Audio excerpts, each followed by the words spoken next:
Don't be a lemon. Be a rosebud. Behold the power of magnetism. What would your finishing maneuver be called?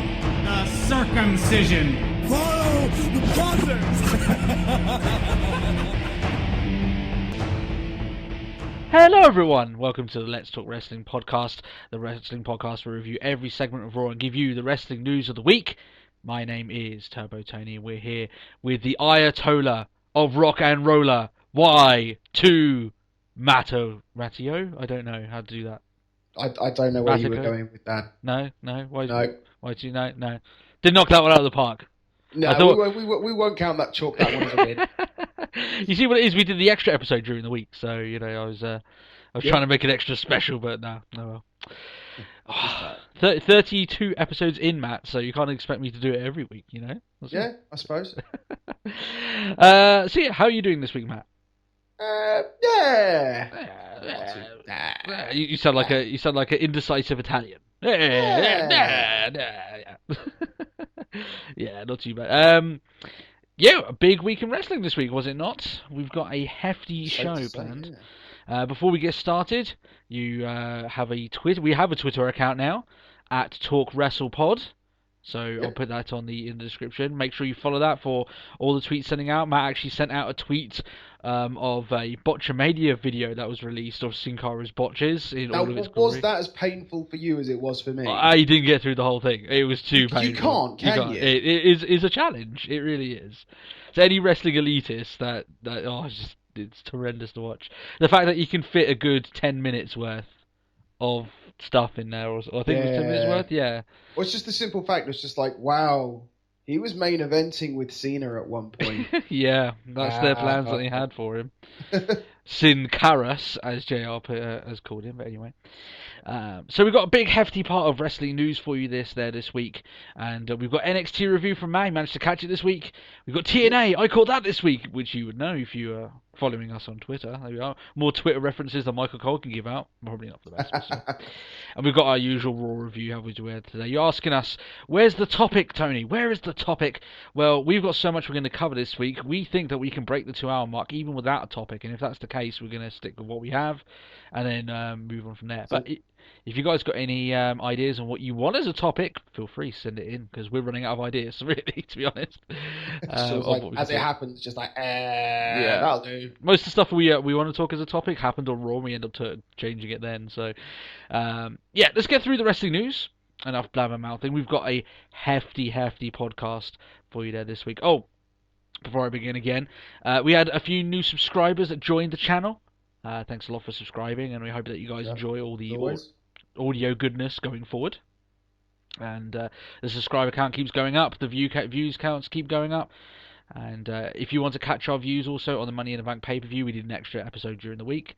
And the extra episode involving me and my wife is actually coming up this week. So lots and lots. I was going to say, I was wondering, because you've been teasing this one for ages. It's been teasing, but it's actually recorded. It's done. It's in there. It just needs to be cooked, so to say, in video terms and put out there. So it's ready. So that will be coming. So there you are. Lots of good stuff to carry on. So if you're new to the podcast, subscribe if you do enjoy this episode. So, wrestling news. Some positive news before we get into the big chunky news, the juicy gossip, shall we say.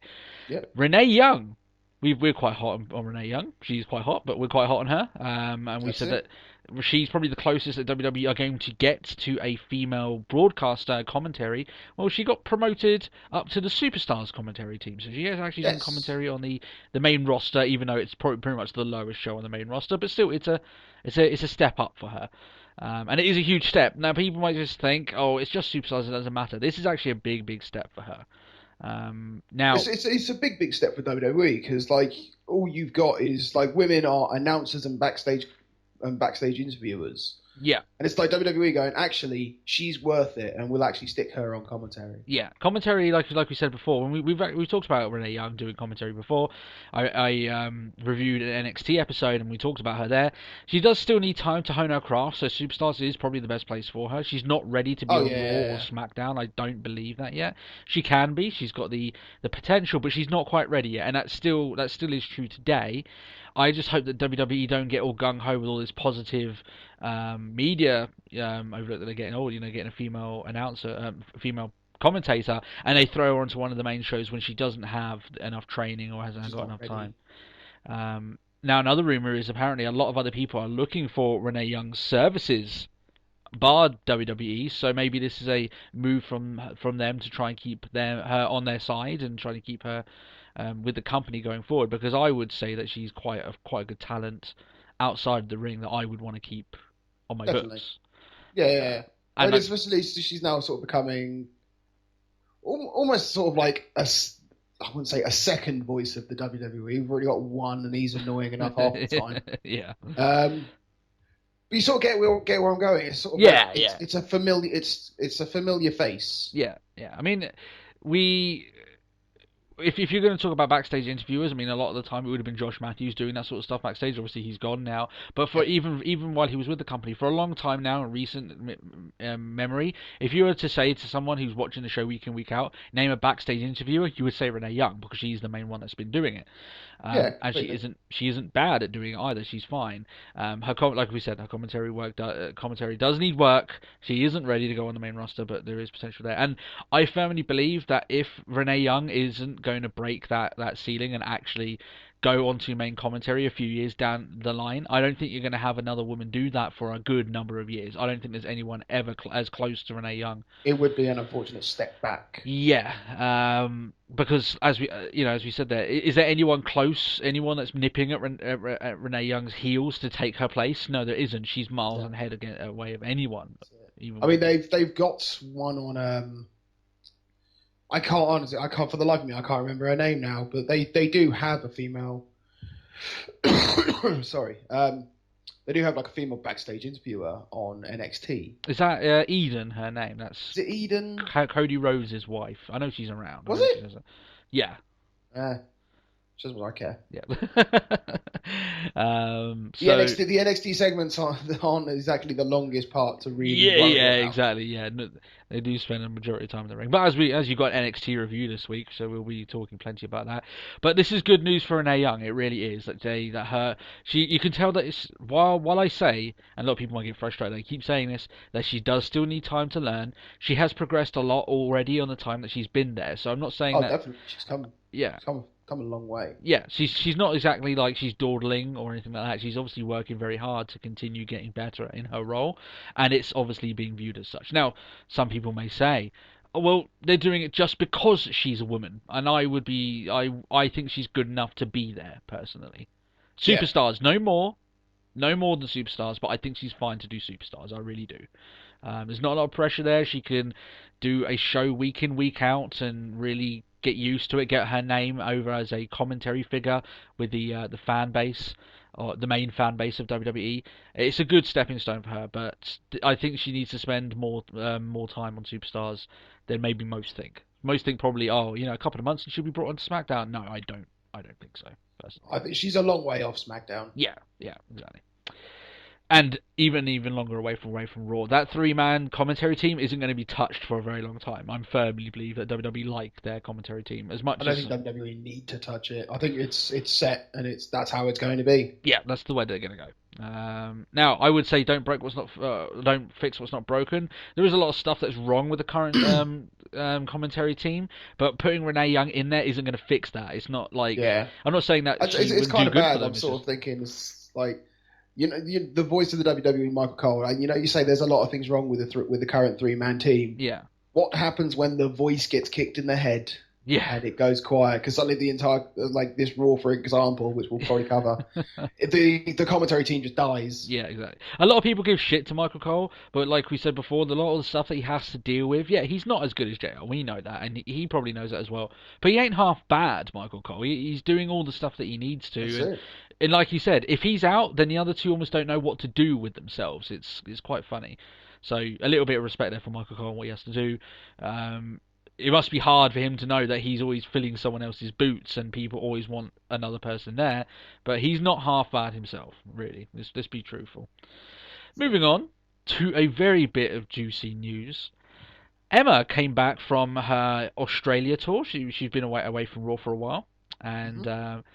You know, she's been promoting WWE over in her home country. She came over back home, and she decided back to the US and decided what was a wonderful day to go and shoplift an iPad case worth $20. The problem with this is that she did it obviously, and she got caught doing it. And that's still up in the air. The thing is that apparently it's like she genuinely bought products. Yeah, that she didn't realise that this was in there as well, something along those lines. There was a mix-up or something like that. But obviously the police thought it was serious enough to actually arrest her and get her mugshots taken. Which I think this is Walmart. Yeah. So that's initial, right? That's, you think about it in comparison to a lot of the other stuff. We're talking about DUIs, drug-related offences in WWE. This is, a minor charge like this of shoplifting, which she obviously will never do again. Well, I say that now, she'll probably do it again just to spite me, but it seems like quite small in regards to that. And the general consensus backstage originally, reportedly anyway, is that they believe that everything was going to blow over. It was quite a small offence. People get it up in arms, so just keep her off TV, and then they'll send her back, and then everything will be fine. Then the next part happened, which was WWE released a statement. This is a mad couple of hours. This all happened within a couple of hours. Oh yeah, like a day. It's yeah. Just sort of like, first thing we hear is like, Emma's gone. Next thing we hear, they've changed their mind. Yeah. So she was released, and within a couple of hours, well, I say a couple of hours, just a little while period of time, she was reinstated within the same day. So arrested, released, rehired, all in the same day. And WWE did a statement stating that they're going to review the situation and stuff like that. I think they overdid it, and they kind of realised, wow, if we're going to do this to Emma, then what about our higher class talent like Randy Orton, who got done for drug related offences, and yet we can't kick him out, so he's doing a double precedent. Yeah. It would look both bad. So WWE mismanaging this whole situation, and Emma getting herself into the situation. They both kicked themselves in the private parts, I'd say, with this whole situation. None of them come out looking the better. And I say with it's the thing is, it's the sheer number of superstars that would have to be like, okay, if we're gonna fire someone for a £20 for like a $20 shoplift, accidental taking, whatever. Yeah. And it's like, well, how many people have we actually got on the books that we just ignored? Shall we say? Yeah, just that we gave him a pass by and stuff like this. Yeah. What was that? Jack Swagger got caught driving whilst under the influence of cannabis. No, that's fine, because he was in a major storyline at the time of WrestleMania. Of course, nothing would happen. So yeah, they kind of got kicked by their own laws, sort of thing. I think WWE. So Emma's gonna have to be way more careful the way she goes with this, and this will negatively impact her career forever. Unfortunately, I do firmly believe that. A lot of people think, this will brush over. The way WWE dealt with this means that they want her out. They just can't get her out without looking bad. Which is a real... I dislike that, because that is how it comes across, but it's just like, I like Emma. Yeah. I don't want her gone. Yeah. She's only just really started her main career in WWE, and like I said, this is enough to really get her in trouble. You look at... People might say to us, well, they may just overlook this, it's fine, she'll go on and do other stuff. Look at Drew McIntyre. He had a bit of bad publicity for WWE, and it all came crashing down for him. His career was never the same. Emma's already in a storyline that's BS anyway, so we don't exactly know where this is going to go. But we always said that it can't get much worse for Emma, but it looks like it can. So hopefully WWE just don't make her the next Drew McIntyre. It was a terrible... I saw a terrible meme, and it was, oh, that's all right, she's back. But don't forget that they gave a completely legible, like a good diva, a fart gimmick. Yeah, there you go. Imagine what they're going to give you. Yeah, exactly. Oh, no. Someone who did not do anything wrong with that company. Yeah, someone who's done nothing wrong gets a fart gimmick. Exactly. And so, what are you going to get? I think that this incident will negatively impact her career forever with WWE. Now, regardless of whether it does it too much or really does destroy her career, I'm not too sure. It's down to WWE to obviously decide that, but I don't see her ever reaching the heights of what they maybe had planned for, let's say, Paige or someone or AJ Lee going forward. I don't think that's ever in their mind now going forward, which is a shame for her because she's talented enough for that. A bit of news which gets me rather annoyed. Someone from Eddie Guerrero's family, I can't remember who it's someone on his side of the family, not Vickie's, obviously. Came out and released a statement. A genuine Guerrero. Yeah. Released a statement stating that Vickie wasn't a true Guerrero and that she didn't stay in contact with him, that he had no respect for her. And said a lot of not exactly nice things about Vickie here. This got me a little bit annoyed, right?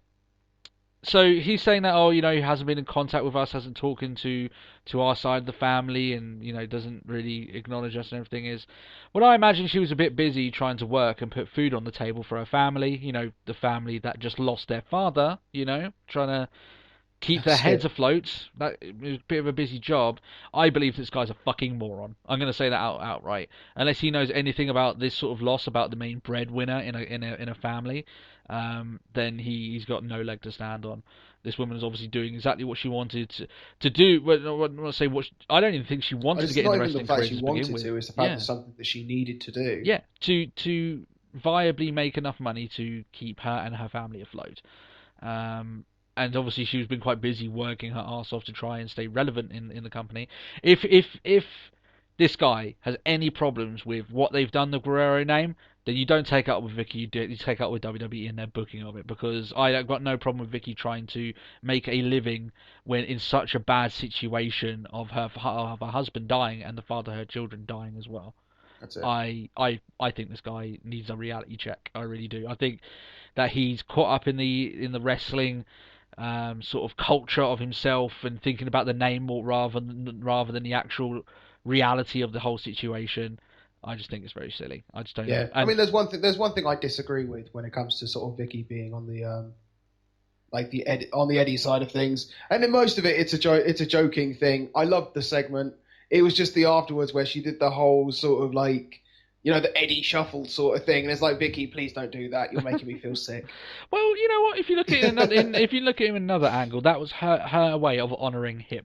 Oh yeah, definitely. I'm not. That's it's just. I know what you mean. Yeah. Too much of Vickie. For me, it was a little bit awkward, shall we say? But at the end, you can see what she was trying to do, and I've got respect. Oh for yeah, that. definitely. So I just think this guy just needs to take a reality check. Really, come on.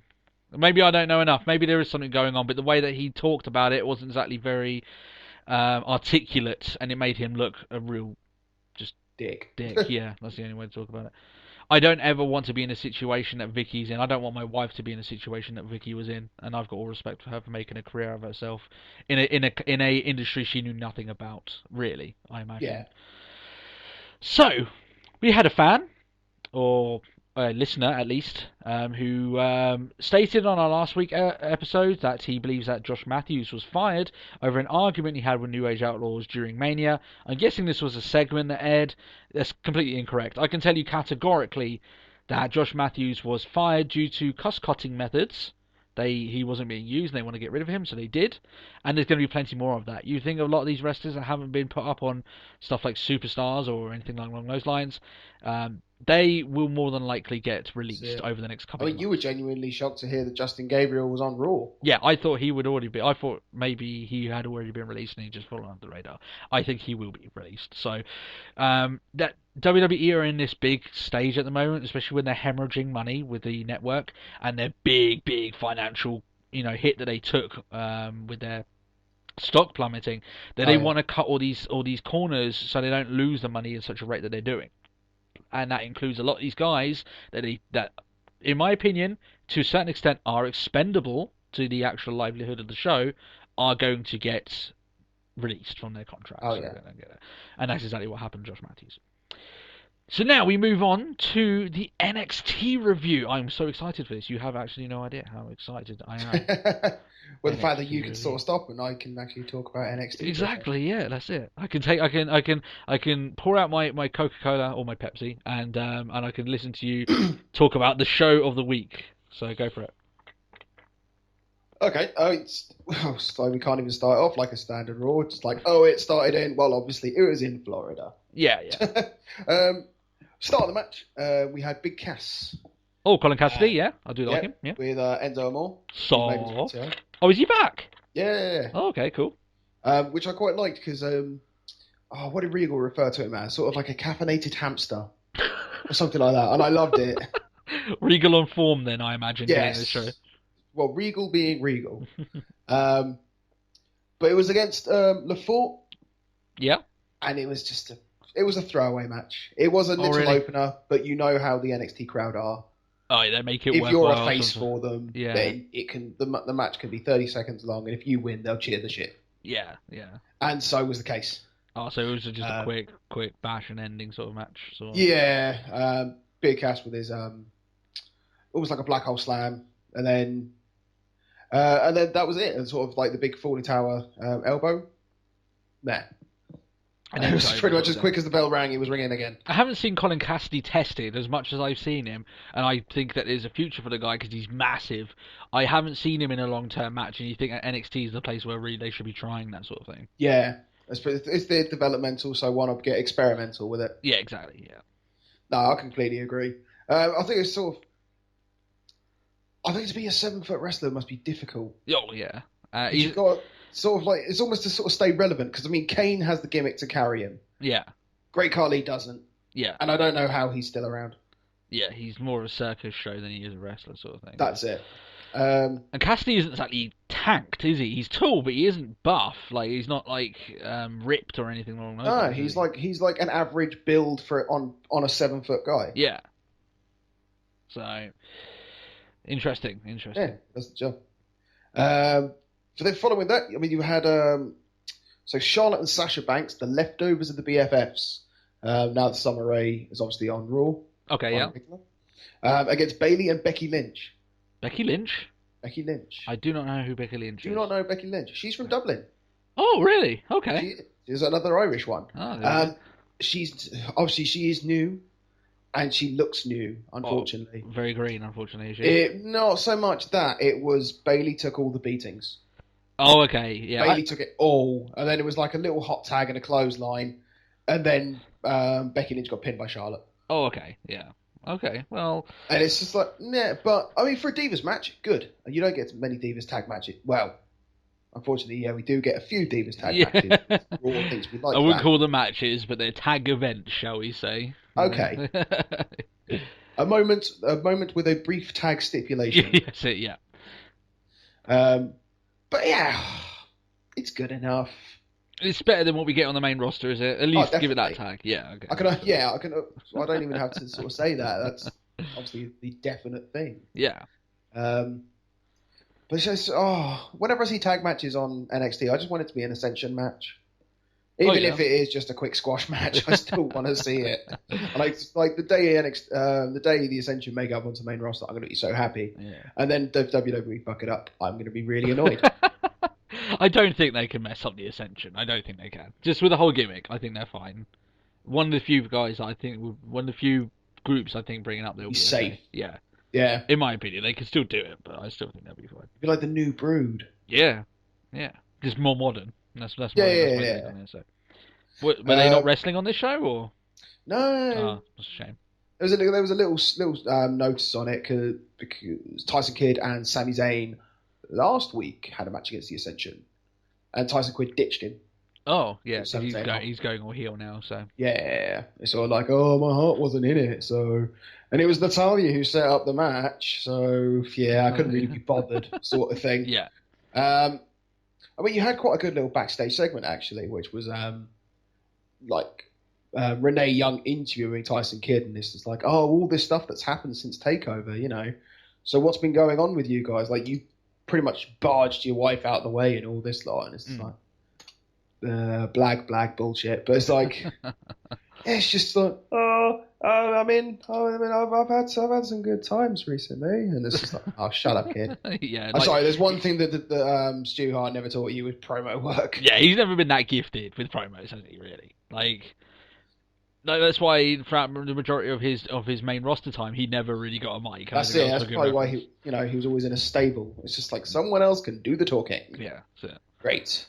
However, on NXT, they're still showing that the sort of like, WWE is all 15 production trucks and all things like that. Oh, yeah. It's like, without you, it's nothing sort of thing. And it sort of makes me think, I really do need to get to a televised event. Yeah. Yeah. I saw a little house show one. It's like, Have to get televised. Yeah. Well, like one of the things that, like, I mean, over here in Ireland, they don't do televised events here in Ireland, so I'd have to fly over. But yeah, no, that would be cool to do a review over there. I'd love to go to NXT taping, but come on, I'm not flying over to America. Yeah. Especially considering they give tickets to the students. I think that's part of the reason why they're such a die-hard crowd, because it's the hometown crowd. Yeah, that's it. Yeah, and it's the same crowd week in, week out, so they get used to it. Yeah. Pretty much, yeah. What else do we have? CJ Parker. Okay, well, this is the really sort of hippie. anti. Like, he's the hippie guy. I think that's probably the best way to, yeah. Against someone sort of Steve Cutland, is like first ever debut and all this stuff. Okay, fair enough. And nothing. It was a match as you'd expect the match to go. He hasn't been that entertaining, I think, CJ Parker. He's been a bit of a dud since I've seen him in the NXT anyway. It was vicious. It was quite vicious. But it wasn't, there was no sort of retaliation. It was, he's making his debut, and I was now just beating the hell out of him. Okay, so yeah. Sort of like, the sort of the initiation match sort of thing. Yeah, I get what you mean. So CJ Parker gets the win then, I'm guessing. CJ Parker gets the win, yeah. But he has a vicious heel kick. That's the one thing I quite like. Okay, fair enough. I whenever I've seen him before, I haven't been that impressed, and I think that's like a bad thing. I've seen him multiple times and not been impressed at each time that I've seen him. So yeah, I mean, he cut a little promo after the match, which was quite good because he's sort of essentially just dicking on Xavier Woods.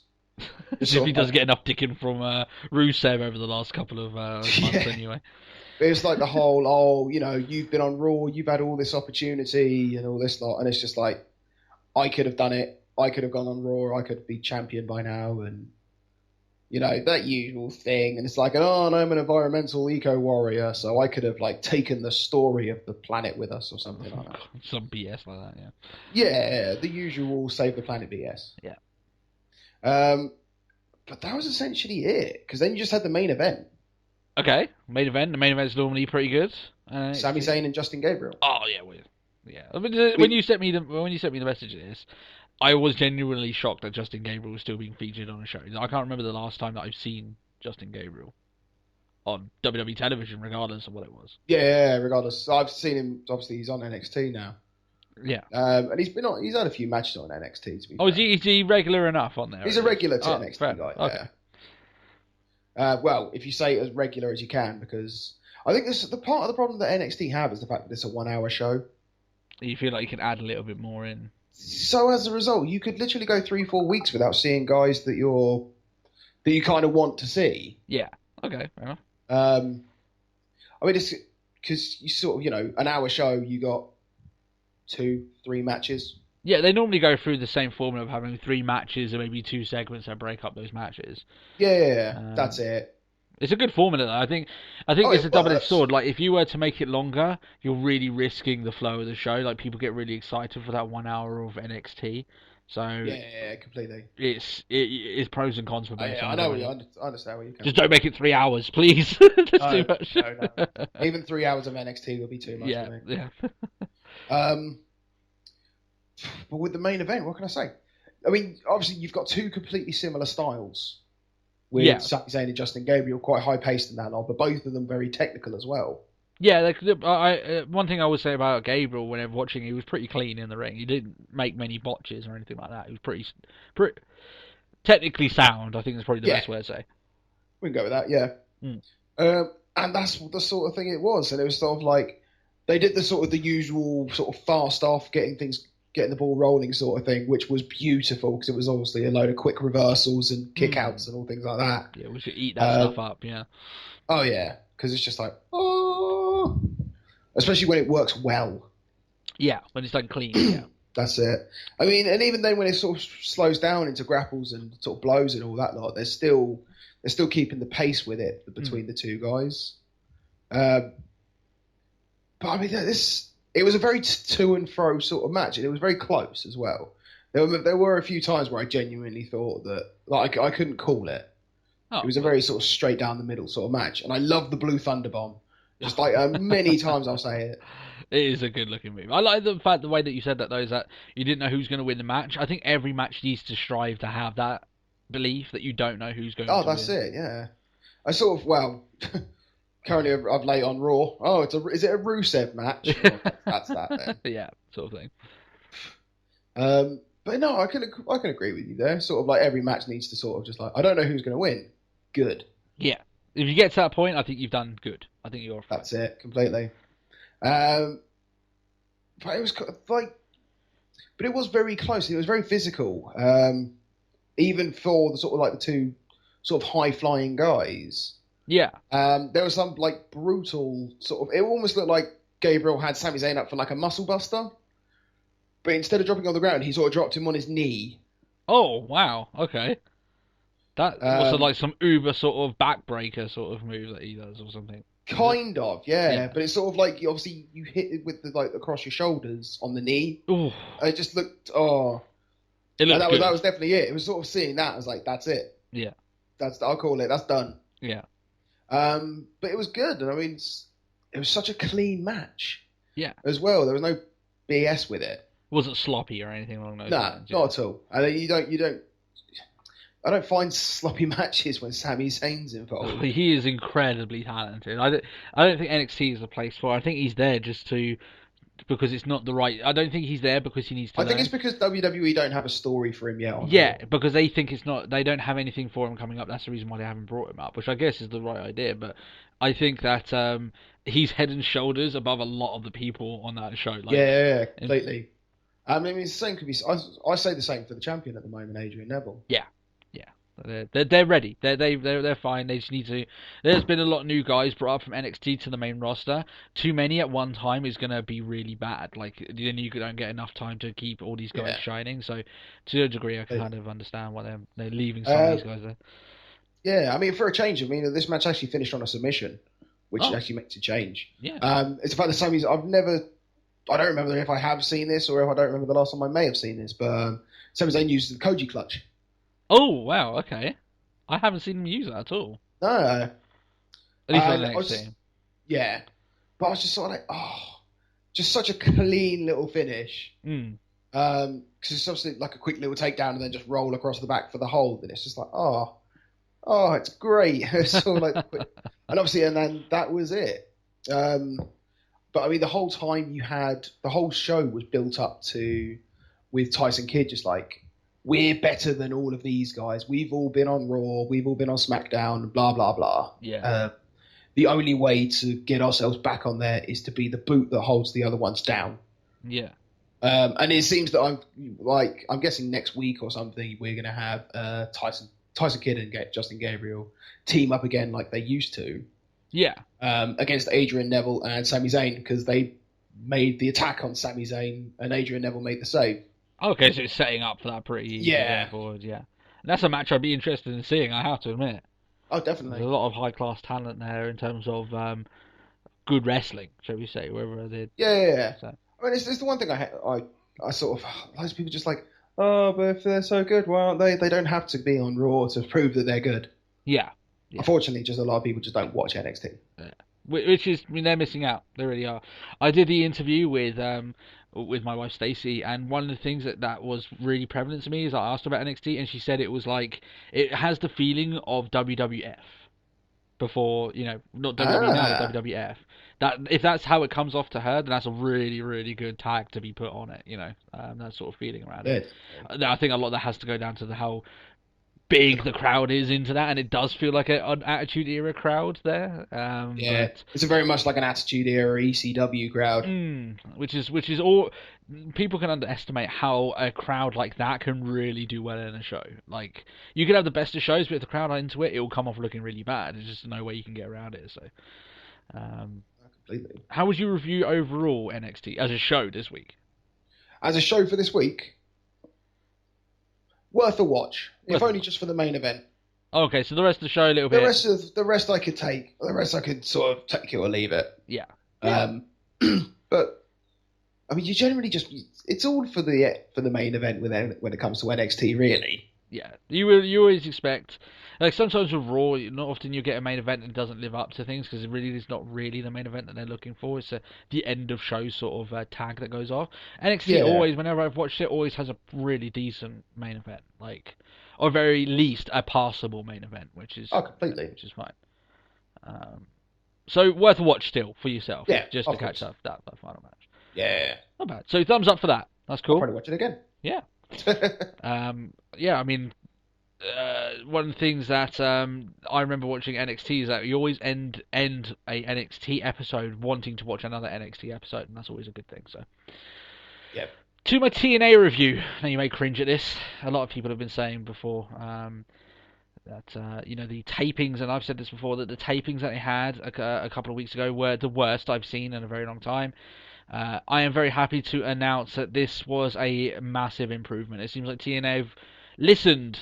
It really does seem that way, because it seems like they've righted almost all the wrongs that they have dug themselves into over the last taping. So, for instance, Willow doesn't look like Willow's going to be around for much longer. MVP is out as the authority figure. Kurt Angle is put in that place. Let's hope he doesn't turn heel in 6 weeks like the majority of authority figures. Kurt Angle's in there now. Yeah, Kurt Angle's in that role, which I think is the right thing. Is he not still out through injury?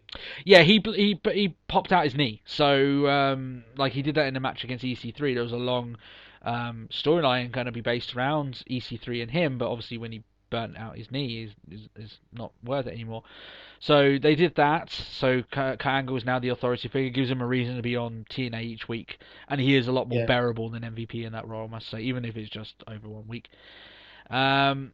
The Knockouts had a good match. Not that their matches have been a little bit sort of quick, easy, like you say, nothing matches.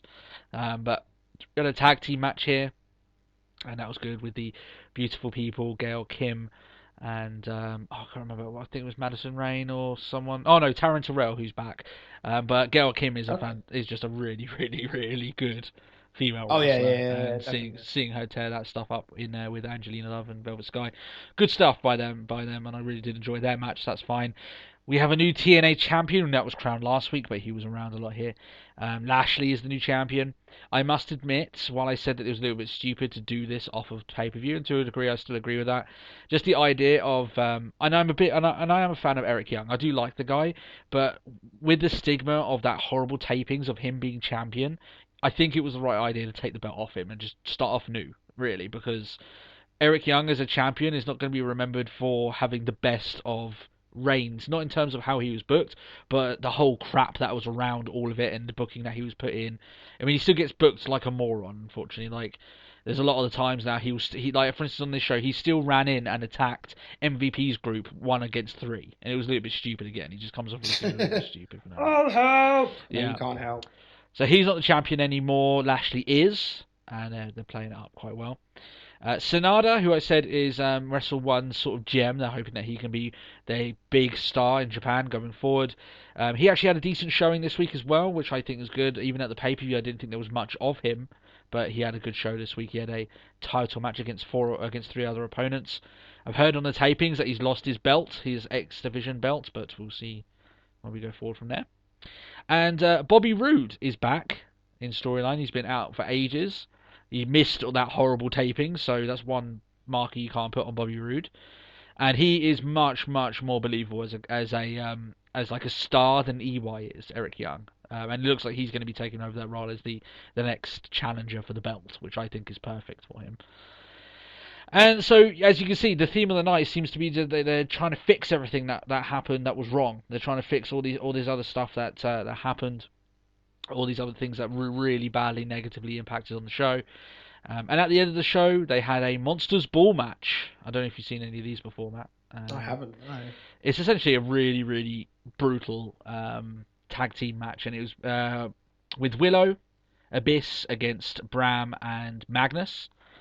And this match didn't disappoint in terms of brutality anyway. There was Willow was knocked off the top of the ladder, went through a barbed wire table, so pretty brutal there. Sort of like old ECW like table caked in it? Yeah, sort of thing where it's on the top of it, he goes through the pair of it, sort of thing. Yeah. And he was selling that as if he got shot and he was just instantly dead, just no movement at all, which I think was probably best for him. But Magnus, gets chokeslammed onto tacks. I'm not a huge fan of this sort of hardcore wrestling. I don't think you have to gratuitously just brutify your body. But it was something alternative at very least, so I can see why a lot of people may watch this and think, oh wow, this is actually really brutal. WWE never do this. And the more that TNA get more alternative, I don't want them to do this every week, having these sort of hardcore matches and just destroying their talent. You have to do this like as a blood feud. I don't even believe of doing it on Impact. You should do it at pay-per-views. But it was something different. I would never have seen this match on WWE television, and that's a tag that they can use to sell themselves. Yeah, you definitely wouldn't see anything like this nowadays. Yeah. So Bram and Magnus get the win after they use Janice, which is the 2x4 with loads of nails in it. I don't think Janice has ever been used by Abyss to actually hurt someone, and it seems like that item of his, which is almost like his sledgehammer, a comparator to Triple H, you know. But I don't think it's ever been used by him on someone else. It's always been used, as far as I've seen it anyway, as a way to attack him. He brings it out just like, yeah, but actually he's always the receiver. Yeah, exactly, yeah. So he gets attacked by Janice, and he sells it as if he got stabbed and then falls to the floor, and then he gets pinned by Bram, who gets the win. Brutal match, really brutal. I just don't think a match as brutal as this should happen in a match that wasn't a blood feud. It wasn't as if these guys wanted to kill each other. That's not in the storyline. It was just that they were going to fight each other and it was going to be a Monsters Ball match. So there is that. So by the sounds of it, it's just sort of like blood match for the sake of blood match. Yeah, it did seem that way. So in terms of the overall show, I give it a tentative, I don't know how to say it, a worried thumbs up, because I think it's getting there, but it still needs way more. It's on the way going back up, but they can easily go down again. You know what I mean? So they need to keep going, and I keep watching TNA. This show was okay. It wasn't bad. They kind of wrote Dixie Carter off of TV as well for going forward. She actually took a table bump, and she actually got injured taking that table bump. She damaged some of her ribs, I think, or something in regards to her spine. So she can go and genuine or what? Genuine, yeah. Apparently she's hurt, but that means that she won't be on TV. I think that's probably the best place for her to be out of at the moment, in my opinion. That whole storyline needed to end, which was continuing on this show, but because I've heard it is ending, I was happy with that. That's fine. So overall, they still need to right a few wrongs. I still believe as the biggest crime that TNA has is their presentation. They do come off looking B-movie, which I think is the issue with them. But it was okay. Apart from the fact that James Storm had another nothing match with Mr. Anderson. But there we go. I had to say one thing negative. There you go. As long as it was a good match. Yeah, it was a nothing match, unfortunately. James Storm is much better than that. James Storm is one of the guys in that company, along with Gunner, who I think that if he went over to WWE, I think he would do quite well. Just with the gimmick he has. I really do like James Storm's gimmick, so. Of this really badass cowboy who doesn't take any shit and just likes to beat people up, sort of thing. I like that. So. Yeah. So overall, TNA, a wobbling thumbs up. And I'm going to keep watching it. They've done enough to make me keep going on. But let's have fingers crossed that they continue on this path. And they don't go back the same crap that they did. I think if TNA didn't tape so many shows, I think they would have gone a different direction. As soon as they realised that everyone was just despising everything that was going on over that 4-week period, I think they definitely would have rewrote their shows. But because they had taped it all, it's almost like they know that what they're delivering is shit, and they have to stick by it because there's no other way that they can do it. This is one way that WWE can always trump them. Is because they write their shows each week. They do it live. You know, they get all these big crowds in. The one thing I will say as well is that TNA is back on the road, and you can always tell when the cameramen feel like they've got the shackles taken off them because they can pan around the crowd because the place was packed. And like really, yeah, it was yeah, it was good. Like they panned around the whole arena and everyone's all around there. It was awesome for them, you know. So it looks good for the show to have it there. And there's been enough times that I've watched TNA and they don't show one side of the arena for obvious reasons because there's no one in it. So yeah, it's an empty arena. Yeah, but to pan around like that actually. Yeah, so that's good. It must feel good for the cameramen to not constantly keep hiding one part of the of the thing, you know, and that means they gave it a few different camera angles which they normally wouldn't have done, so it made the show look a little bit better as well, just from camera angle side. So still think presentation and marketing are the huge issues, but at least in the ring and storyline they're starting to solve a lot of their major issues that they had. So good news for them, at least. I feel good being able to give them good news, so that's fine. So you've done your NXT review, I've done my TNA review. Now we fuse together to give our Raw review, the main event of the podcast, so to speak. This is fresh off Money in the Bank from Hartford, Connecticut. This is WWE country right here. They have their base very, very close to here. In fact, Stephanie McMahon said that she was born in Hartford, Connecticut. So, yes, WWE is very much ingrained in that area. So it seems quite right that they will have a show there every now and then. So, Money in the Bank, if you want to hear a review on that before listening to this review, you can go and check out our extra review that we did over the week, and we reviewed the entire show. We won't do it again now, because we don't want to say the same thing twice. So, there you are. We'll start off the show here, where how do you think the show started there? Obviously, the Authority came out. That's the show. How they usually open the show. It's how Raw starts now. Yeah, I'll take it as that. 8 times out of 10, you're going to have the Authority come out and start off the show. Sometimes at pay-per-views they come out and start the show, but let's not talk about that. They use the usual stuff about John Cena being an AE plus player, because John Cena is now your World Heavyweight Champion, WWE World Heavyweight Champion. Yep. And I actually say here that this is exactly how WWE look at him instead of Daniel Bryan. When they say they think of Daniel Bryan as a B+ player, it's not storyline. I firmly believe that they actually think that he is a B+ player. They would never book Cena the way they booked Bryan in terms of after him winning. Oh, hell no. They would never do that. And I think that's genuinely how they perceive both guys. They perceive Cena as almost like 2 levels above what Bryan could ever be. And as much as they book him as the champion, Bryan, when he won it, and that's going to be the best moment of his career, they're always going to pick Cena over him no matter what, and they're going to book him better than Bryan no matter what. And so whenever they say this in storyline, there is a tinge of reality to it now. So Cena says that he'll give Bryan a title shot when he returns, but we all know that John Cena will not be the champion by the time Bryan returns. Especially with the length of time that Bryan will be out. A Mr. Lesnar will be the WWE champion at that time. I firmly believe that he will be the champion. Beat him at SummerSlam. They've almost pretty much announced it. They've already put out posters. So yeah, we'll see. Regardless, Cena is announced as the cover of WWE 2K15, the new video game. That's right, it is another one that I probably won't play. Probably won't buy, yeah. It's video game plug season. I imagine you're going to get a lot of these plugs going forward, at least for the next month or two, until the game launches. It's like, it comes out in October. Oh, that's ages away. Yeah, but it's a decent enough cover. I'm not really bothered about the WWE games anymore, unless they really got some sort of gimmick to get me hooked into it. I'm not really that bothered. Yeah. Yeah, but yeah, as we said, you can probably expect a lot more of the. You can see wrestlers playing the game backstage in segments and stuff. You can expect that to be going forward. Yeah. They always do it each year. It's like clockwork. It's the same with the Kofi Kingston stuff. And by the time Royal Rumble comes around, new ideas go around for how he can stay in the Royal Rumble. It's the same thing. Yeah. It's just that time of year that they do it. Cena decides he gets a little bit gangster. He starts demanding a lot of stuff. Oh, yeah. Thugonomics comes back. Yeah. Oh. I did like Triple H's response. He starts trolling him, getting all gangster back up in his grill, man. Yeah. That did make me laugh. Triple Hizzle in the house. That's how it goes. Yeah, I do like Triple H when he decides he's going to put his troll face on. He's done it a few times. My bizzle and... Yeah, best for bizzles. Yeah, baby. That's it. So... That's nothing, and we just don't have engraved in our blood. We will never release a rap album. I'm sorry, Matt, it's not in our future. Web yours. No. Cena says that he will do things the hard way. This is when the Triple H says you can either do things my way or the hard way.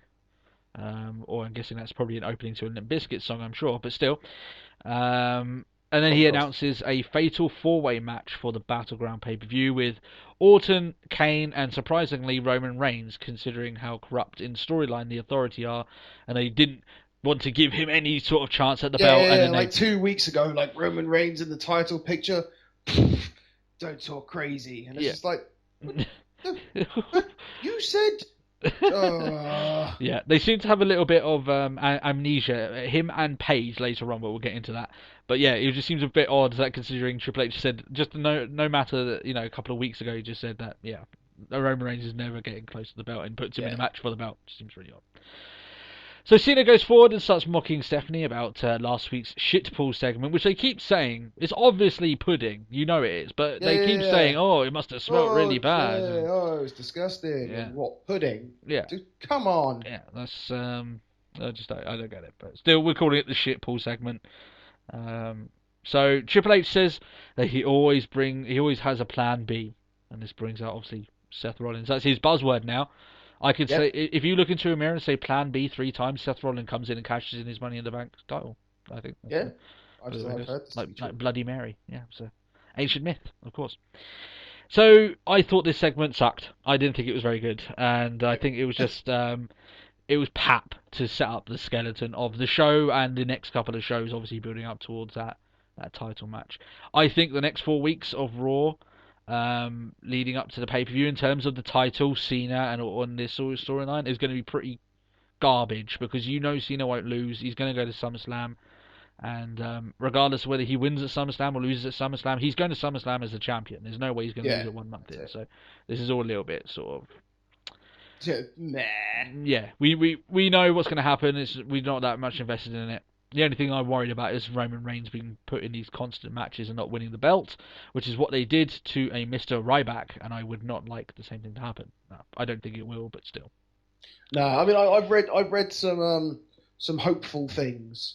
Yes, as possible plans, and it's like, if that's the case, I approve. Yeah, if that is the case, and they're really going to go through these plans of, let's say, him winning the Royal Rumble, winning the belt against a Mr. Brock Lesnar at WrestleMania, I think that's absolutely perfect. Yeah. As long as they keep with that plan. Imagine if they do that, and he keeps losing these matches for the belts and these kind of group matches, and stuff like that, and they decide to go a different way with him, which I doubt they will, but still, if they did, then that'd be really damaging to him in the long term thing. And that's exactly what happened to Ryback. We don't want to happen to Roman Reigns. He could be a bigger star than Ryback ever could if they decide to put their stock behind him. So there is that. First match of the show, because obviously Seth Rollins came out, he may as well have a match. You basically get a replay of what we had last week against RVD. It was... But no interference, yeah. So it was decent. It was a decent enough match. It was pretty much a lot of what we saw before, really, last week. Yeah. Can't really praise it too much because, as we said, we've already seen it before. But also, it wasn't sloppy. It was fine, so it was okay. The one thing I will say is that Rollins' selling was on good display during this match. He was... As you would expect from Mr. Rollins, he is I think him and Ziggler are just like in a different level in terms of selling ability. They should have like a bump off. The bump off. I think that's probably the best way to do it. I'm sure they should have... See, what they should have done in the ladder match at Money in the Bank, they should have had Ziggler take a top suplex to see how he sold it instead, There we go. Could have compared the two, but there we are. So he gets the win after his Peace of Mind, as his curb stomp move. Well, they don't even refer to it as like a Peace of Mind. It's just like, and the curb stomp. Yeah. It's not called curb stomp. I think that they will just call it the curb stomp going forward. I think that's all what they're referencing it, then I think that's probably what they decided to go for. The words Peace of Mind has been referenced for a long, long time, so I think that's probably the best.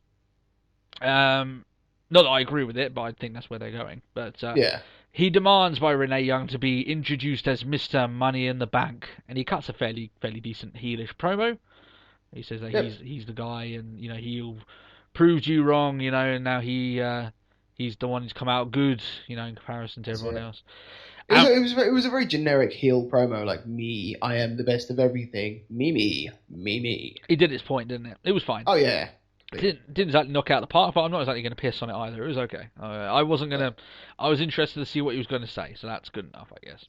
Yeah. However, when you're in a rivalry with Dean Ambrose, you're going to come second on the mic, unless you're very, very special at what you do. And this is just the same thing. So Ambrose comes out on the Titantron, tells that Rollins, whenever he tries to cash in, Ambrose will stop him. And this is, if you remember, this is exactly how I saw the rivalry going in our predictions. I said that Rollins will win, but you won't be able to cash in until he deals with Ambrose as a threat. And you can expect quite a few failed attempts for Rollins to cash in before he finally snaps and says, well, I'm going to have to deal with Dean Ambrose. I think this is a perfect opportunity to have a blood feud match. This is where you would want a hardcore match between these guys because it is so heated. There's good reason for these guys to hate each other. So I think if there's ever good a contender to have a stipulated match, I think this is the one. But we'll see as it goes forward. Yeah. I think we'll have a good. I think that you'd be able to get a good stipulation match out of these two. Oh yes, you would. You really would. In fact, I'm very excited for the rivalry between these guys in an actual match against each other. They could do good stuff, and they've already shown that in a relatively minor degree at the pay-per-view. But they're going to do some good stuff with each other. That's it. I can vouch for that. Lana comes out with Rusev Machka Rusev Crush. She comes out. Rusev BS. Yes. Cuts another anti-American promo. It was a bit samey, but one thing I did notice during this match is that at least they get a good amount of heat. They really do. They get a lot of people booing them and chanting USA. They're getting responses, and really that's all they need to do. That's fine. As long as they're getting that, and they're getting a response from people, and it's a negative response, then they're kind of doing their job to a certain degree. It just is getting a little bit samey. However, this brings out a Mr. Jack Swagger and Zeb Coulter. Yeah. It just makes sense, doesn't it, really? I mean, they're the uber Americans. You know, sometimes they don't like exactly what's going on in there in America, but they never said they hate America. And obviously America's getting bad-mouthed by Lana each and every week. And it really doesn't matter. Some people are saying, oh, it's bad booking because it's a heel against a heel. It doesn't matter to me. I think if it's not heel against heel now, though. That's no, it's not. Like, Jack Swagger instantly became face the minute he went against Rusev. And in that sense, you have to look at Rusev and say the guy as a character is getting the job done because people want to see him get his shit kicked in, and that's a good heel. Yeah. In my opinion. But it makes sense. It does. This whole storyline makes sense to have them cross paths. It really does. And as you said, Swagger's going to be uber face throughout this entire rivalry that comes out. You got a massive We the People pop, especially when he started doing. They started getting physical on each other. That's it. The hip tosses came out, and that was it. That's it. And the crowd were eating this up. They wanted more of this, and I think it's good booking. I think this is really good, and it just makes sense.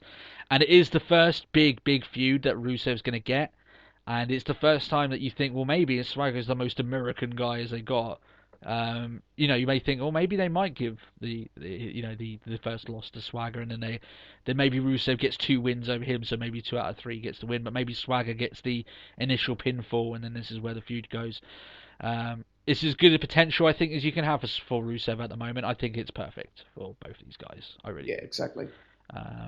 And I do firmly believe that Zeb Coulter, he ain't going to be bringing out any more of those signs. He's going to be very patriotic, and he's not going to say stuff about people crossing borders. I expect him to be uber patriotic going forward, and I think that's right. Oh yeah, definitely. So. We're going to see a lot of him especially it's like they say he's a non-veteran, but then it's also around that sort of time you had the Cold War. Yeah, and I think we're going to see stuff like that come through as well. Exactly. Yeah, Zeb is going to thrive. Mr. Dutch Mantel is going to thrive in this rivalry. He's going to love it, I can tell you now. And he's going to cut some decent promos. I can hope that Lana wises up and gets... I think she's decent on the mic. It's just that she's kind of got her routine set too much at the moment. I hope she can get some good stuff back, and we get some really good promos between these guys. I think this is a feud that if it gets really heated, that you can have like a really good segment of a contract signing between these guys. And then you can have like each representatives of each country. It just reminds me of old school booking. It really does. That's why I enjoy it. I really do. I must admit, I do enjoy this. So. Moving forward, a 6-man tag match, which WWE seemed to love over the last couple of years, and why not? They've had some pretty good 3-man teams come in, so I've got no qualms with that. But still, Sheamus and the Usos, the United States champion and the tag team champions, against the Wyatt family. And one thing that just gets better week in, week out, along with Wyatt's promos, of course, is the fact that every single time they come out for their entrance, more and more phones are going up and lighting up. I swear the phones, people just, phones are spawning or something. Yeah, they're having babies in the middle of their in that crowd. And yeah, it's looking better and better each week. And I can only imagine that when it comes down to WrestleMania next year, how mad that is going to be. That's going to be so good. Unless they prop a dick all over the wires. Yeah, I don't think they will, but still, they haven't been treated that well the last couple of months anyway. One thing I would say about Wyatt's is that they're suffering from a headache of their John Cena feud. They just haven't seemed to have shaken that whole feud, but it looks like going forward that someone's going to save them of that, but we'll say that later on. Yeah. Another decent match. It was fine. Nothing. It's not in the pantheon of Wyatt family fantastic 6-man tag matches. Not even close. But it was fine. It was okay. Yeah. Physical enough. The Usos got a good showing, and lengthy enough match. It was okay. But Wyatt's get the win after what was a savage little clothesline from Luke Harper, who gets more and more impressive each time that I see him in a ring. I'm not so much sold on him on a mic, but in the ring he's far more athletic than his build shows him to be, and I'm very impressed at that. He's definitely the stronger one of the pair. Yes. So unfortunately, in terms of you say stronger, obviously you mean in terms of wrestling ability, not just sheer ability. Yeah. Unfortunately, I think Rowan bores me a little bit. Yeah, he's a little bit one-dimensional, but that's fine as long as I mean, I think he's there and he does his job well. If you've got two guys that are really, really good in the ring as Wyatt and Harper, I think you're fine just being the muscle. But out of the three of them, it's Wyatt and Harper that's going to go places, unfortunately. And I think that if they ever do break up, and I don't think they'll break up for a long time, maybe years, but Rowan will be the one left in the dust, in my opinion. But we'll see. A lot of time can go between them and now. I firmly believe the Wyatt family will stick together longer than the Shield did, and the Shield were together for almost 2 years. So yeah. Moving forward, Nikki Bella gets her own backstage segment, all on her lonesome. I think that's maybe a first. She gets an interview with Renee Young. All alone. Yeah. She isn't long until Stephanie McMahon breaks it up, much to our delights, because there's no way that Nikki Bella has the talent to pull off a segment all on her own. A good one at that. She could do one, just wouldn't be very good.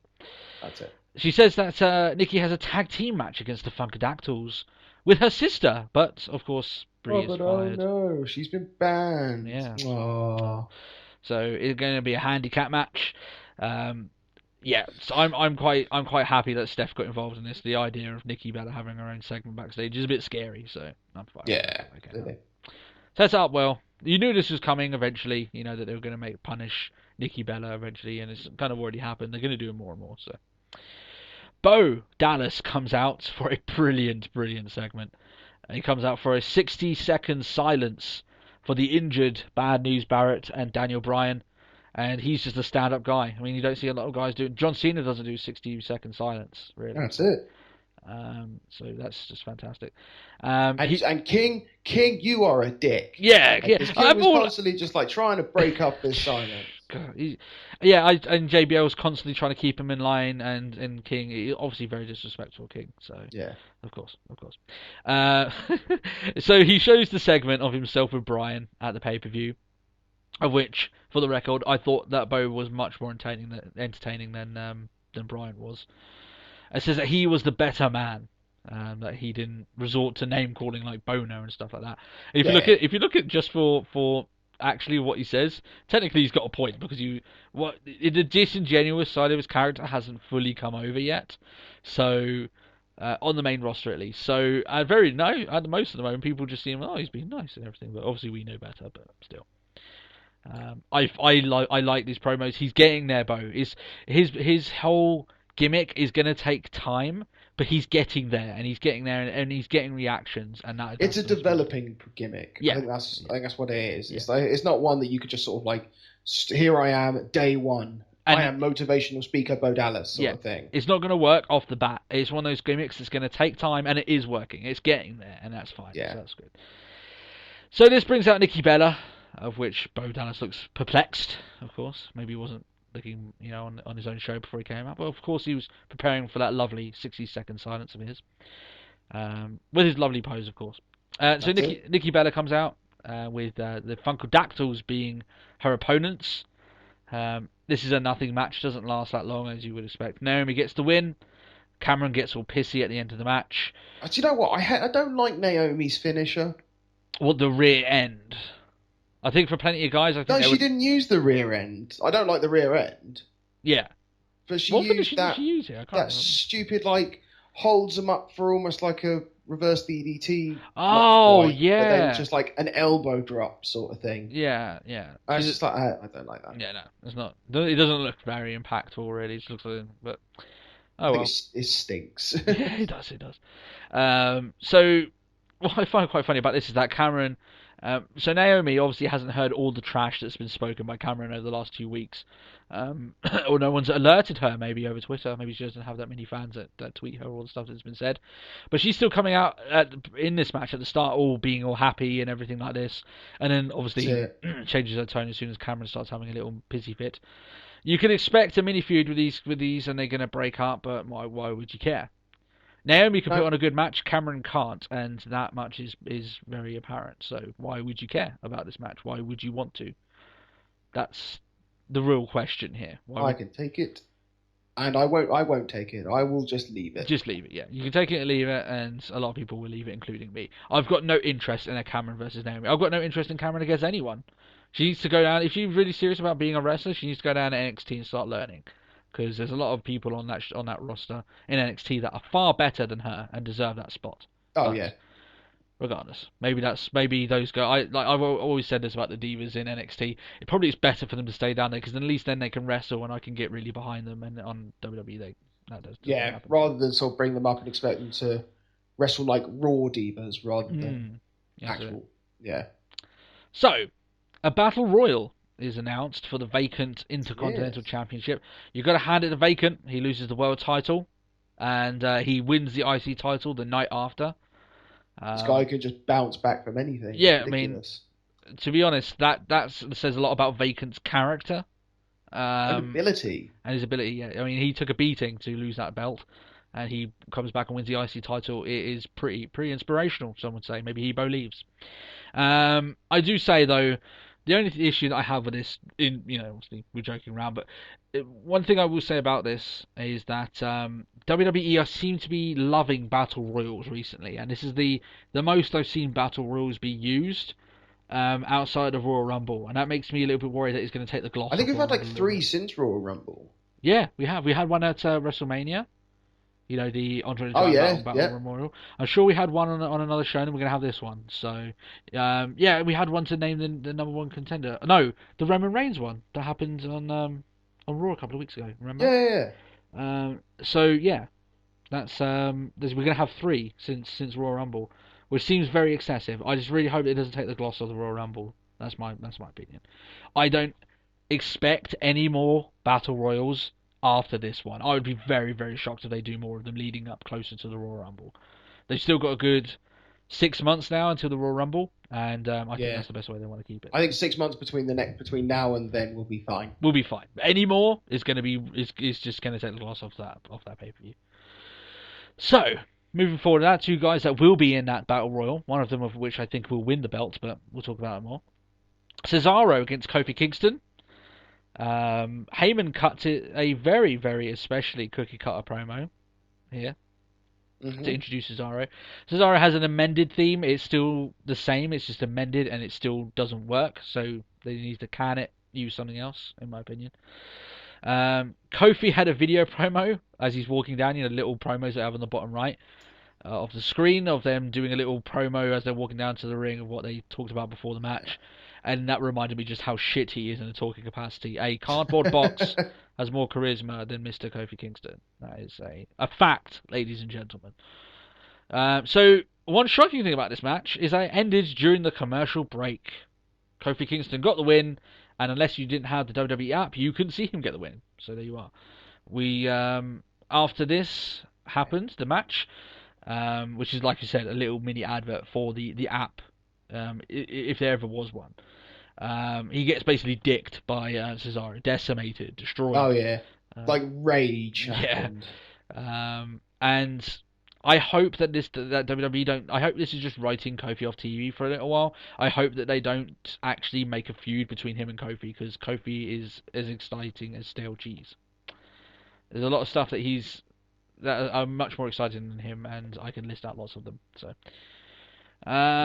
Unfortunately, I can agree with you. Yeah. I don't want to see Cesaro Kofi feud. That's the last thing I want to see. That would really make me not want to see Cesaro, and I'm a big fan of Cesaro. So, but this beating does show us though that WWE didn't want to show you the actual wrestling. They wanted to show you the beatdown afterwards, because that was the most important thing in their eyes. They wanted to cut to the chase, and the actual beatdown was the only bit that they wanted you to see to cut the time of the show. That's my opinion of it. One other note from this show though: Cesaro injured his eye during this match. He actually had to have it padded up during main event and SmackDown, I believe. I don't know whether he's still got it on now, but a move here actually damaged his eye pretty badly. So, well, obviously not too badly because he was still able to wrestle. But he's wearing the eye patch now. There was a few pictures of him taking off the eye patch. Yeah, I have seen the eye patch. I just didn't know. Yeah, I was sort of just like, meh. This is the match that did it. So I don't know exactly what spot that did it. If he really hurt it during this match, he definitely hit it pretty well because I didn't see him getting that damage. Oh, that's it. But still, I think Cesaro will be the next IC champion, and hopefully Kofi gets written off TV. But I don't know where they go from there. They probably will have Kofi Cesaro going. That's wishful thinking. Wishful thinking, yeah. So Santino is backstage. This segment, yeah. He's having a barbecue, okay, until Adam Rose shows up, or Adam Rose, as Adam Rose. I don't know why no one turned up to my party. Yeah. Oh. So essentially, basically, what happens is here that he brings in this Twisted Tea and says, "Oh, you should have it," and everything. It's essentially an advert for Twisted Tea. If I was the CEO of Twisted Tea, I would be ashamed that this was an advert for my product. I thought this sucked. It did not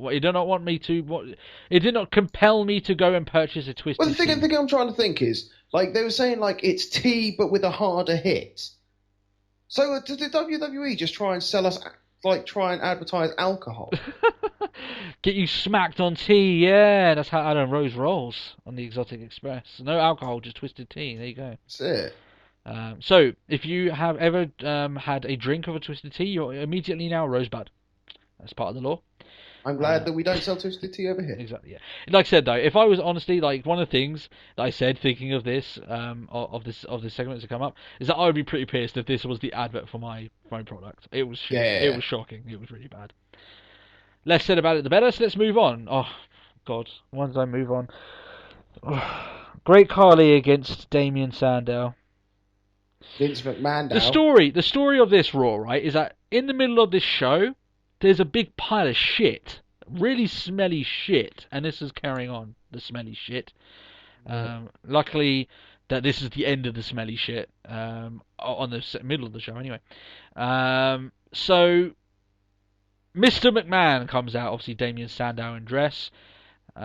He's dressing up again. He's taking a page from DX's playbook, which is one of the segments that myself and Matt acted out a lot when we were back in 2006 and in our teenage years. Not so much anymore. Does that make you feel a bit old?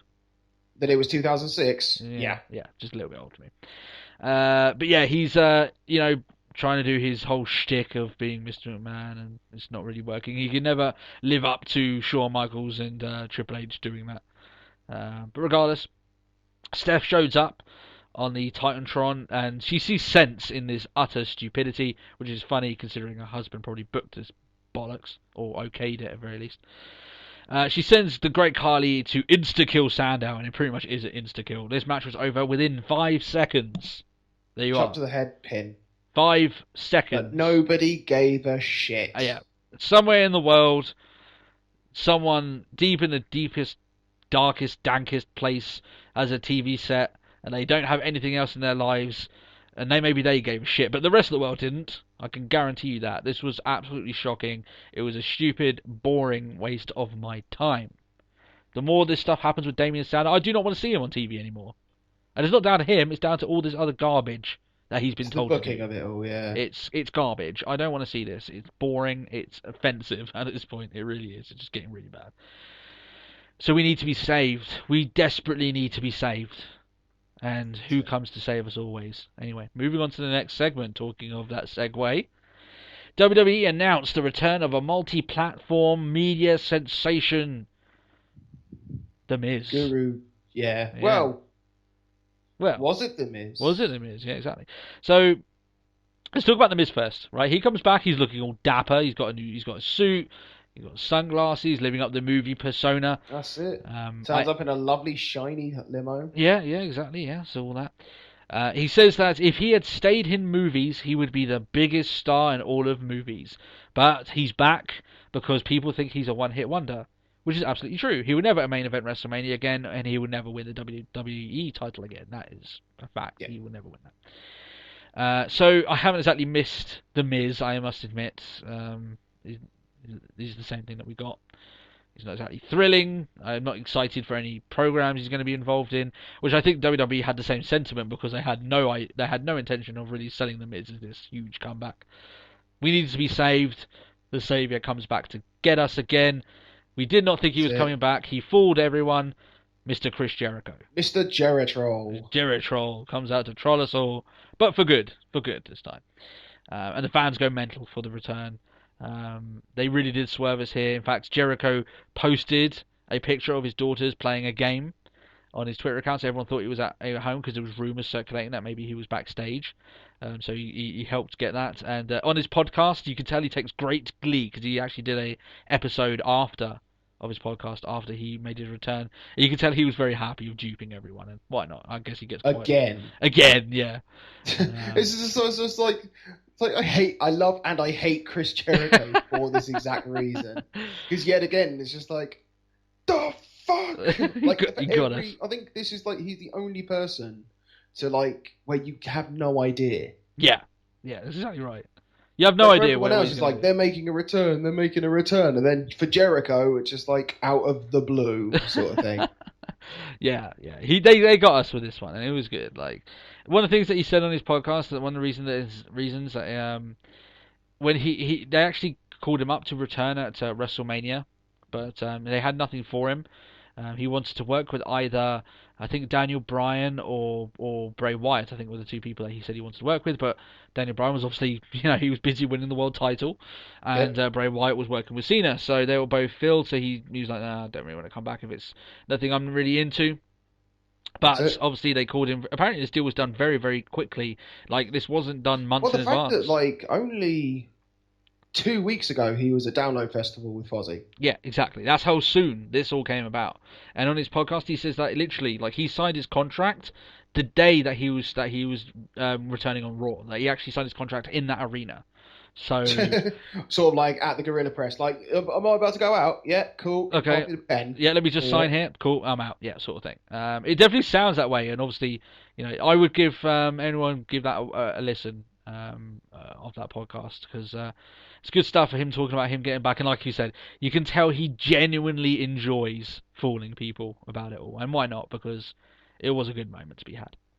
Oh, yeah. So Y2J comes out, he silences Miz's BS with a good code breaker. Doesn't even say anything to him. Just code breakers. I quite like that because you had like the Miz just like, this isn't 2012 where you could just turn up and say nothing. Yeah. I was like, yeah. It was a hot segment. It really was, and it got better because as much as Chris Jericho looks like he's going to celebrate in the ring, maybe cut a little bit of a mini promo. The lights go out and the Wyatt's little theme kicks in, and obviously the dat, and they're back in the ring, and the crowd are chanting, "This is awesome," and they're completely right. It was the fact awesome. that the crowd were chanting "This is awesome" before anything even happened. Yeah, of course. That's the thing I love. Yeah, Bray Wyatt against Chris Jericho is just awesome. Miz obviously was not part of a lot of the awesome in this, but still, we'll take his tagline regardless. So the Wyatts continue. Then they basically decimate Y2J. With Cole dropping the bombshell that is now Wyatt 2J.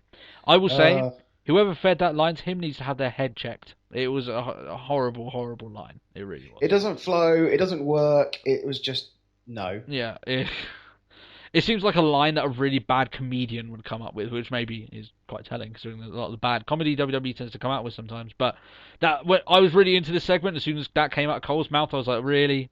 Really, you had to tarnish the end of that segment by saying that. Yeah. It was bollocks. It was not good at all. But what was good is the idea of Bray Wyatt against Chris Jericho, which we're going to get for the next couple of weeks. And obviously they're going to wrestle at the pay-per-view. What I get the feeling with Jericho, I mean, he's got a lot of stuff going on.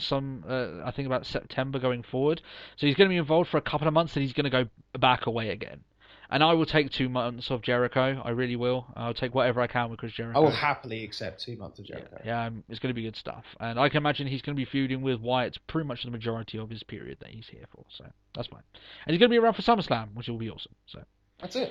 We like that. Yeah. Moving forward to Fandango. Yes, Fandango. Mr. Triangle. Yes, the triangle. Or the rectangle, as they say, because he's wrestling Mr. Dolph Ziggler. I've said Mr. a lot in this. Very dapper, a lot of the ways going for it. So, yeah, this is a nothing match. A lot of basically, they didn't really get started until Summer Rae comes down to have a little hot kissy action with Mr. Ziggles, as I like to call him. We're Ziggles now, are we? Dr. Ziggles, yeah. Much in the spite of Fandango, looks like he's just watched his sister kiss someone in the way he's looking at it. It was like, oh, what are you doing? But Ziggler and Fandango is probably going to be your new mini feud. I don't know whether I'm fully convinced whether something is better than nothing for Ziggler when it comes to this rivalry, but it certainly looks like it. We're probably going to have an intergender tag match sometime in the future, and it's going to carry on. But it looks like Ziggler's been drawn into this kind of stupid little storyline that they're going along. That makes Summer Rae look like an utter moron, really. Yeah. But it's like, hey, way to work it out well. Yeah, the jury's still out for me. I don't know whether, like I said, often in the wrestling industry, something better than nothing is said a lot of the time. As long as you're on TV, then you're doing something positive. If you're not on TV, then there's nothing you can do. But I don't know. I don't know about this rivalry. I don't know whether it's good for Ziggler at all. But we'll see. At least a little bit of class, a little bit of wrestling panache that's needed desperately, maybe in Fandango's future, because he's certainly not bringing it to the table. So, which is quite ironic considering his gimmick. I think he'd be full of panache and wazzle and wazzle dazzle. Yeah, that's it. Vavavoom, shall we say? That's it, Mr. Fandango. One of the funniest stories ever about him on Kayfabe News was that he was suspended due to performance-enhancing sizzle, which I thought was fantastic. So, look that up. That was very, very good. Kayfabe News. Just brilliant. I love Kayfabe News. Yeah. Fully endorsed here by the Let's Talk Wrestling podcast. So, Rybacks will come out. They're going to have a match. I'm sure you can all know who they're going to wrestle. I knew who the hell they were going to wrestle. Yep. They are going to wrestle Stardust and Goldust. I'm sure that you could probably fit all the matches that these guys have had onto a DVD. It would fill the DVD, but it would be a boring shit DVD. I think that's probably the best way to put it. The long series of Rybacks against Cody Rhodes and Goldust. There's probably been about 20 matches on TV with these guys at this point. It's getting a little bit ridiculous. It's got old quick, but the thing is, I'm still getting sold over on the Stardust character. Yeah. It's I just don't want to see them face Rybacks again. It's just really. I completely agree with you. It's done. He's over now as Stardust. That's fine. They can go wrestle other people. It's fine. They don't have to be They don't have to be joined at the hip. Rybacks on Stardust and Goldust. So. But yeah, you know how this ends. Stardust gets the win after Goldust takes a little bit of a beating. Then, obviously, at the end, Stardust and Goldust look like they're confused lovers at one point. But I guess that's the point of their. That's the point. Supposed to be bizarre, aren't they? I think we're not. I don't think we're going to see a Goldust Cody Rhodes match. Right? No, that's not going to happen. It'll be Goldust Stardust. Yeah, they're going to be a tag team for a long time now. They've got the breath of fresh air. There's no way that they would bring Cody Rhodes back in this capacity if they weren't going to keep this tag team going. It wouldn't make sense for them to break up now. I think the only problem is you've got a situation where it's a guy who's taken his entire career in Goldust, who's like the bizarre one, and now he's getting one-upped. Yeah, isn't it? Yeah. I think that's where we're going to see the problems. And if we see the sort of a feud coming out of this, I think that's going to be the result of it. I think that may be it, but it's not going to happen for a very long time. Oh, no, not at all. Not until maybe Mania time. I think we've still got a good amount of months of these guys being a team. And they're still trying to get Stardust over. And part of that, as over as a character, and part of doing that is keeping him with Goldust. So, there we are. Now to the next interesting part of Raw, the final return of the night. One that was very shocked as well. Paige comes out to cut promo. She says that over the last 3 months that she's proven that she deserves to hold the belt. Now, while she has proven, she did that before the last 3 months. In fact, the last 3 months have been very poor for Paige, unfortunately. I think everyone can agree with that. It's been the most stellar of title runs. As far as Paige goes, yeah. This brings out a returning AJ Lee, back from marrying CM Punk. Yep. Taking a long hiatus in Chicago with her new husband. Congratulations to her, by the way. So she returns, gets a huge pop, as you imagine. She congratulates Paige. Paige goes a little bit bratty heel, which I think is maybe the right step for her, especially with how this ended. She was being a bit heelish with some of her words. She was being a bit of a coward with some of the things that she was saying that she wouldn't be stupid like AJ to put the belt on the line. However, then she gets a case of Triple H syndrome. She forgets of what she just said and puts the belt on the line, which was really idiotic.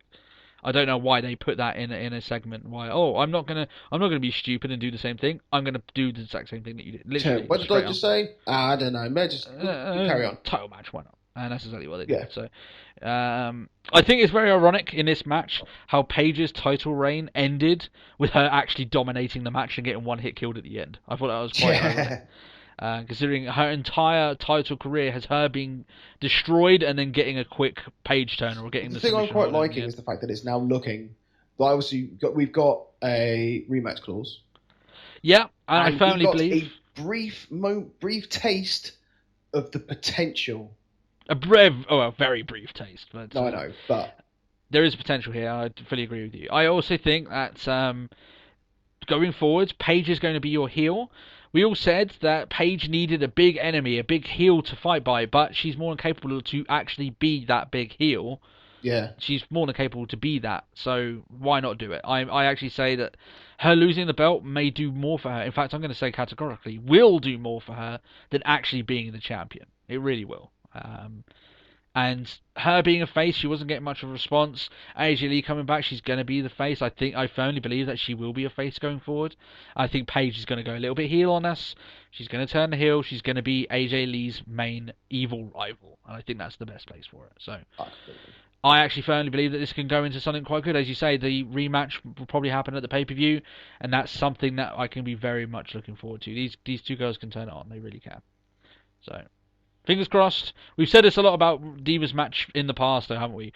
Oh, this match is really getting us excited. We can really do well, and then obviously at the end it doesn't. And then it stinks. Yeah, I know. So hopes are up. Positive, but to a relative degree. We've been burned before, shall we say? So, yeah, probably the best way to say it.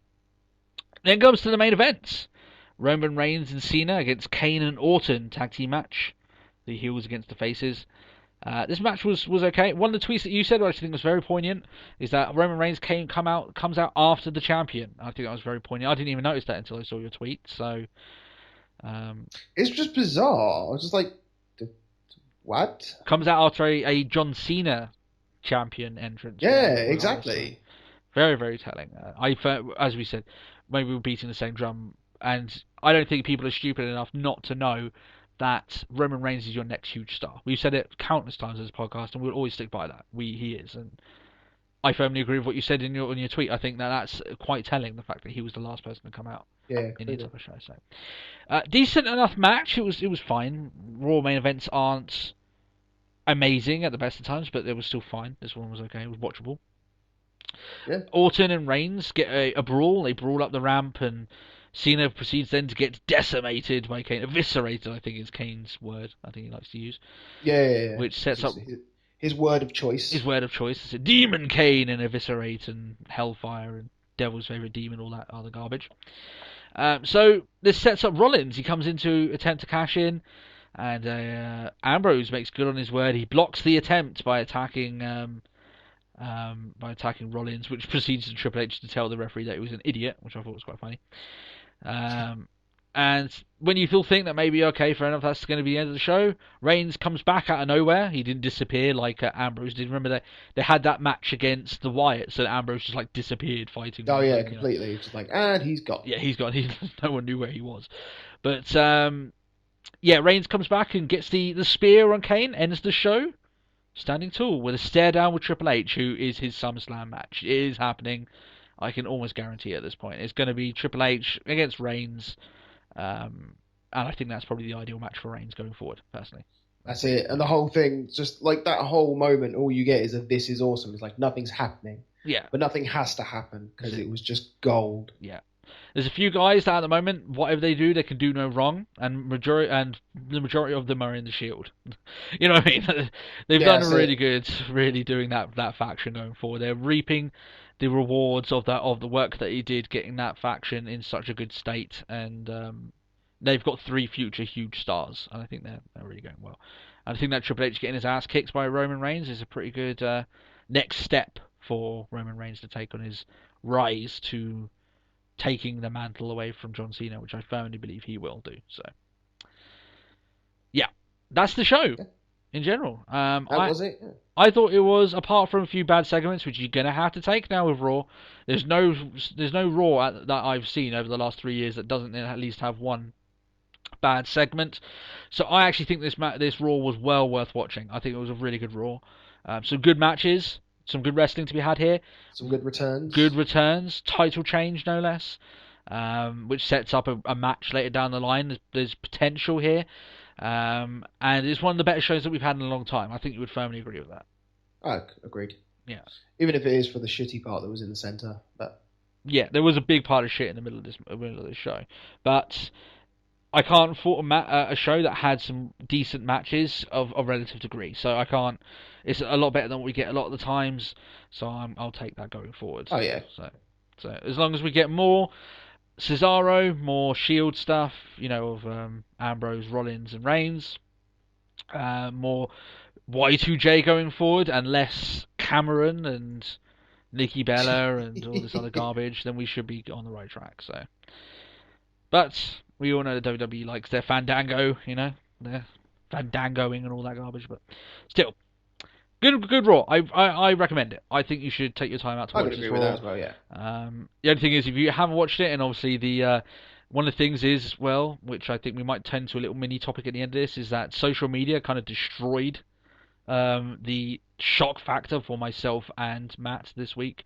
So we knew that Y2J had returned and AJ Lee had returned, and to a lesser extent The Miz also. But we found out just because we logged onto Facebook the next day, and WWE have it splattered all over their Facebook page, literally hours after the show is aired. They have little to no respect for guys in other parts of the country that may want to record it and watch it the next day. So they're firmly... That's it. I mean, it's sort of, especially for us, where it's just like, it starts at 1 a.m. I'm not going to sit up each Monday to do it, sort of thing, yeah. A lot of people have work, they can't get up at... I remember I tried to watch a pay-per-view once, and I was going to work the next day, and I couldn't make it, so I had to call in sick, even though I kind of wasn't. I was just way too tired. I know some people can do that, but I guarantee the majority of people can't. So I'll admit, I've done it. I do it. It's generally if I'm working late the next day. Yeah. Well, if I can go back to bed and probably get at least another... Like, I'll get a sleep before the pay-per-view, and I'll get a sleep after it, and as long as I can get a couple of hours afterwards, I'm usually okay. Yeah. In fact, we'll turn this into a mini topic, because I wanted to talk about this, I just didn't make any notes about it.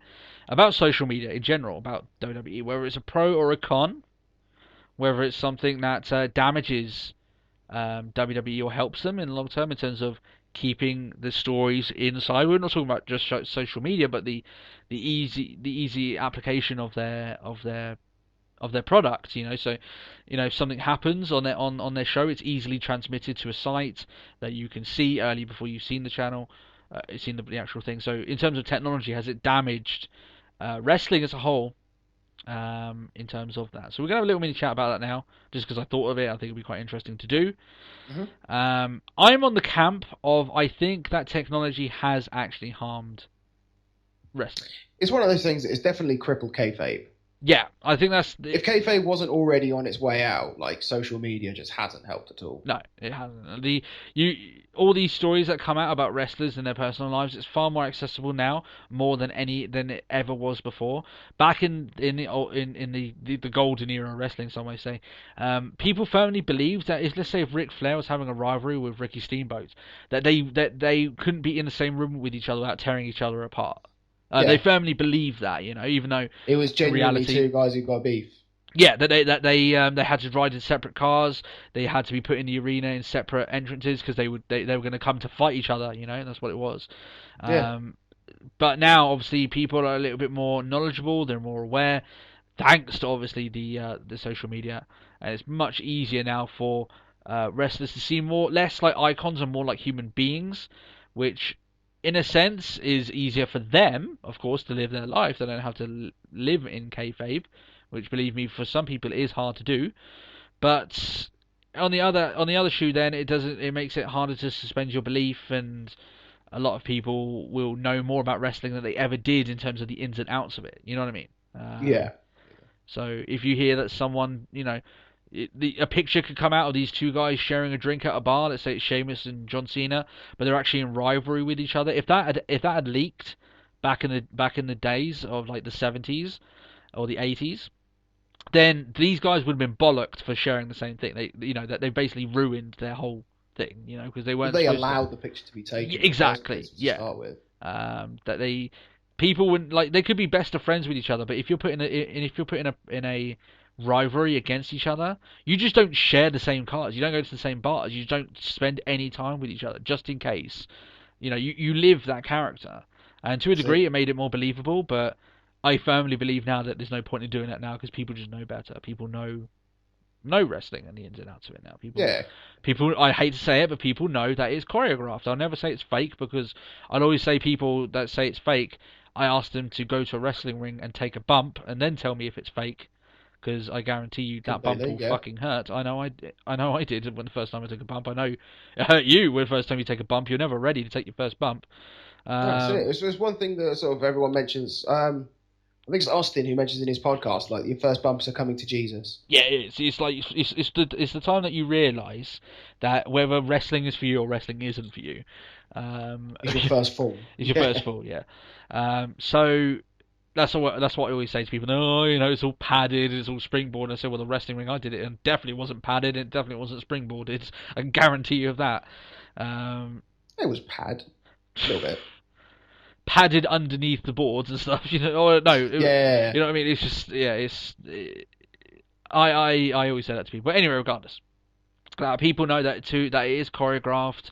It's not a sport. WWE have fervently said that they're entertainment, not a sport, which I think has damaged them.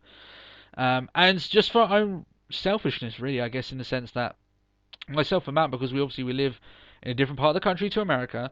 If we want to know something that hasn't happened on a Raw show, we have to watch it as soon as we wake up, because as soon as we go on Facebook, it's plastered all over Facebook, everywhere.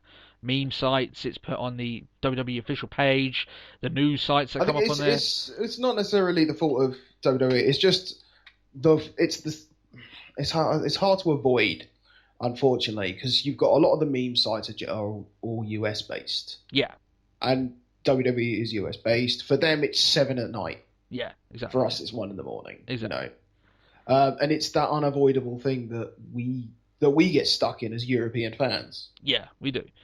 WWE don't cater a lot of that to us, and they want to get their stories out and all these Facebook posts out as soon as they're starting to get maximum exposure. I get that. It's just not very useful for us, because I guarantee you this show would have been much better from our point of view if we hadn't already known. But it was very hard to dodge not knowing. You know what I mean? Oh, yeah, completely. I didn't want to know, but it was just, it's there in front of you. Once you've seen it, you can't unsee it. You know what's going to happen. It was just a little bit of a shame. That is the case now, especially with everything now has social media attached to it. Every device I have in terms of electrical is able to connect to Facebook, which connects obviously to WWE pages and stuff like that. Yep. The instant messaging. You've got people might just be sending you text. Oh, did you catch this? Especially now as we're podcasters, people are more interested to see what we have to think about certain things, even though we haven't watched the show yet. You know what I mean? So. Yeah. What did you think of? I don't know yet. I don't know yet. Don't spoil it for us. Yeah. Now, the fact is that because WWE had a good show and they had stuff that was spoilable, I think is probably the best word. Yeah, for it. Yeah. I guess sometimes they have Raws and there's nothing worth spoiling in it. It's really not. But every now and then they'll have a show like this that we want to be genuinely shocked, and it just doesn't happen. I guess that comes with the stigma as well with us. So I think maybe we might be a little bit more biased because we are wrestling podcasters. We do check the backstage news, the wrestling observers and stuff like that. Yeah. So we are more privy to finding out this information than the general wrestling fan would. But still, can be quite frustrating. I firmly believe that social media. If you were to take social media now and take it back into like the 70s, it would cripple that entire industry. It really would. They wouldn't know what to do with it. Completely. And I don't think it's worth the exposure. But, WWE are making the best of what they got. I mean, that technology is not going to go away. They have to move with the times. That's the reason why they've plugged the app and they've plugged Twitter so much, because they can't stop people from tweeting about their show or giving spoilers about their show. They may as well be the ones to do it, I guess, is their thoughts about it. I just don't like it. I think that's probably the best way to put it. Yeah. Anything else you want to add about that, or Raw, or anything? I've got nothing else to add, really. I think we've covered it all good. NXT review for you this week, TNA review for you this week, Raw review for you this week, wrestling news, and a little bit of an impromptu topic at the end about social media in wrestling. And man, it would be interesting now if you could go back in time and give social media to the 70s and stuff. Man, it would just implode the industry. It really would. It's mental. Just the very idea of it. So. Yeah, if you're a very weird place today, wouldn't it? It would be, yeah.